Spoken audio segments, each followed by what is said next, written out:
যোৱা কেইদিনমান আগতে ধুবুৰী টাউন অশান্তিৰ মাজেৰে এটা পৰিৱেশ সৃষ্টি হৈছিল অশান্তিৰ।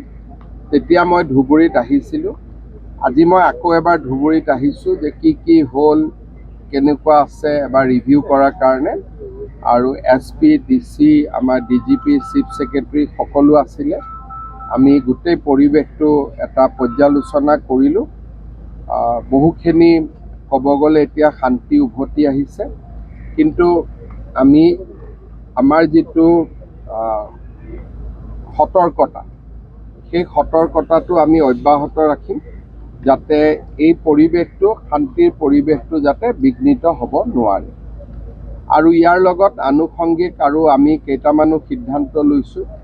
আৰু বিশেষকৈ ধুবুৰী টাউনত মাটি বাৰীক লৈ বহুত গণ্ডগোল আছে, সেইবিলাক কথাও আমি পাতিছোঁ। লাহে লাহে গোটেই ব্যৱস্থা, গোটেই কথাবোৰ শৃংখলা আৰু ব্যৱস্থিত কৰাৰ বাবে আমি চেষ্টা কৰিম। নবীন বাংলাৰ কথা আপুনি কৈছিলে, নবীন বাংলাৰ বিষয়ে আমি কিছু ক্লু পাইছোঁ আৰু আমাৰ পুলিচে বিশ্বাস কৰে যে এই বিষয়ত যি ব্যক্তি জড়িত তাক আমি গ্ৰেপ্তাৰ কৰিব পাৰিম। আৰু গৰুৰ মূৰ থোৱাৰ ক্ষেত্ৰতো যিজন মেইন আছামী মিণ্টু আলী, তেওঁ চিহ্নিত হৈছে। গতিকে মিণ্টু আলীৰ মোবাইলো আমি পাইছোঁ। আমি আশা কৰিম যে মিণ্টু আলীয়ে খুব সোনকালে যাতে আত্মসমৰ্পণ কৰে, কাৰণ গৈ গৈ গোচৰটোত তেওঁৰ ওপৰতে এতিয়া সন্দেহটো আহি পৰিছে। কিন্তু তেওঁ পলাই আছে। মই ভাবোঁ যে পলাই থাকিব নালাগে, নিজে আহি ইয়াতে চাৰেণ্ডাৰ কৰি পুলিচক সহযোগ কৰে। ধুবুৰী কাণ্ড এতিয়ালৈকে কিমানজনক গ্ৰেপ্তাৰ কৰা হ'ল? কিমান হ'ল? 150। তাৰ 150 এৰেষ্ট হৈছে। তাৰে 11জন ধুবুৰী কাণ্ডৰ লগত নহয়, অসমৰ বাহিৰৰ বিভিন্ন জিলাৰ গোচৰ আছিলে।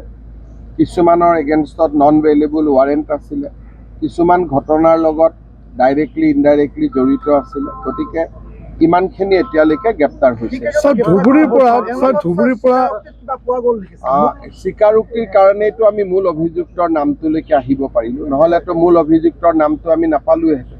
মূল অভিযুক্ত আপুনি ক'লে যে মিণ্টু আলী, কিন্তু ৰাজনৈতিকভাৱে আপোনাক আক্ৰমণ কৰা হৈছে, বহুতে কৈছে RSS দিছে। মোকতো আক্ৰমণ কৰিলে মই ভালেই পাওঁ, মোৰ কোনো কষ্ট নাই তাৰ পৰা।